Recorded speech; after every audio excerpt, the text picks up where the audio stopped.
Hey spooky buddies, welcome back to this channel. And today I'm gonna share with you a story that my grandmother shared with me, but it wasn't about her, it was about her father's friend. And this is gonna be a chilling story, so just be there with me. If you are feeling overwhelmed, just undown and listen to it. So it all started back in the 1950s or 60s. Around that time, as you guys might know, that most of rural India, even most of urban India, was not developed. There were no electric poles, let alone internet that we guys now can see or we can use. So what happened? It was also around this winter time. The wind was chilly, and as the rural parts of India has a lot of vegetation, so you guys might know that it gets pretty cold there, and people actually entered their houses before night.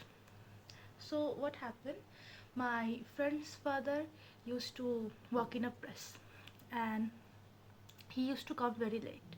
He used to come at like 9 p.m. Actually, my the grandmother's father also worked in a place, but he sometimes used to come early. But this his friend actually used to come very late. That day it was a Saturday, and in some parts of India, and I am talking about West Bengal because I am from West Bengal. So in some parts of India, what happens that there is a belief that in the cold, chilly nights, when you return back home very late and there is nobody that you can find or see, then you must not look back. You must just paddle your cycle, walk around, say a prayer so that nothing negative catches you. That day was like the normal, and he was returning from work when he thought that his body was getting heavy, like something was pressing down in his body, like he couldn't walk. His legs were rooted around the ground. He was trying to walk, but he couldn't, like something was forcing him to stay there. Then what happened, he thought that maybe it's just the exhaustion that he has, because at that time press wasn't like computerized or AI. It has to be mechanically printed with the help of your legs. You have to pedal a machine or something, and newspaper would come out, and that would take a large amount of energy and a manual labor. So of course you can accept that in a chilly winter night when you come walk from a press, and when you are so exhausted doing day by day every day the same work, then it happens that you feel tired. That day was an exception, but this heaviness wasn't from just the heavy grinding of the machine that he has done earlier. It was something like something was catching him. But then he tried to walk and he was managing some steps. Then he felt it came back twice heavier. Like the cold has gotten worse and something was stopping him, something was not letting him go. Not only that, he could feel the shivers. Now it is said that we humans have some uh, we human have some good intuition, and we can feel, like our sixth sense is pretty much good. If you pay attention, you can certainly feel the shivers when something is not wrong, something out of this world is happening with you. Can be negative, can be positive, and this wasn't positive. Of course this wasn't.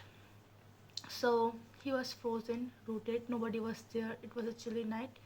And then he felt that his shoulders were just saggy, like something was pressing down, something was holding him, like he was in a kind of a mountain area where a whole mountain has been just sacked into his shoulders, and he was just going down from the burden of the mountain. That time he thought that maybe he wouldn't reach his home, maybe this is the end, because he has heard of people dying or even getting paralyzed by this kind of things, because he knew that something is wrong with that place. Something not so natural is lurking around here. Then he heard a laugh. Not a laugh, a faint smile, a faint sneer, like somebody or something was trying to catch his attention. He was about to look back and he was about to say or ask who was there when something from his inner world or something just told him not to, because if he did look back, or if he did have asked the question or answered anything, that might have been the end of him. So he's then what happened? There was a miracle. One of his uncle, not his uncle, it's a common uncle that you call around village, and as you know, in a village area or rural area, you know a lot of people by their name, and you almost know everybody. So he just was also coming back from his um, field, and he said that, why are you standing here like a statue, like, oh, why are you not moving? And he felt a very gust of relief surrounding him, because he thought that, oh, finally somebody came, finally I could be rescued. And he said that, I can't move, I don't know what's happening, something is pressing down on me, something is holding my leg, I don't know how to do, I don't know what to do. Then for a moment that uncle didn't say anything, and then with a whisper he just said that, go, walk, don't look back, and try to say a prayer, try to pray, because the God will save you. And he said that, okay, fine, I will do that.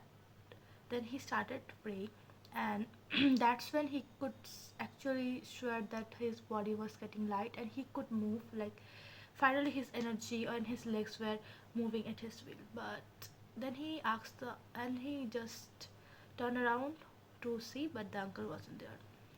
He was super paranoid, because whatever was happening was not exactly normal. So he just prayed and ran as fast as could, and he just went to his house, and he just fall down, like somebody just bashed his head with a rod, and he just fell down. The door opened, his mother, his wife, his children were waiting for him, because he was super late. And his mother was paralyzed with fear upon seeing him senseless on the door, lying stupidly around, like he is kind of dead. Next morning he has a fever, and then they call the priest, the ruler priest, or the roja that we call it in West Bengal. Okay. And he said that something heavy actually fell into his shoulder, but something other than heavy, something lighter saved him. But that was also not normal, like not a normal human being or something. So they gave him some tonic and all, and after some time they gave him some like some tabiz kind of thing, like there's this locket and there's this bracelets that you give to a person who is said to be possessed, or who is said to be possessed by a shadow or something supernatural. Later, when he was well and he could speak, his mother and his wife asked him that what happened that day. He explained to them that how he was paralyzed, how he was paranoid, and how he couldn't move. And if it wasn't for that uncle, he wouldn't have come back. Upon hearing the name of the uncle, his wife just felt silent. His mother looking at him and his wife, and then after a moment, his mother broke the silence and said that that uncle actually died that day only from a lightning stroke. Like he was working in the field and he had a stroke and he died there, and his body was actually found the day after, and this made his spine run fever, because he knew that he saw him, or maybe the shadow of him. That's up to your judgment. But yeah, if something heavy and bad was pressing him, something good, similar, supernatural also saved him. So yeah, that's all for today's story, my spooky friends. I hope you enjoy it. And if you have stories, share with me in my email. I will send the link to you. I will have the link in my description box. And bye. Take care.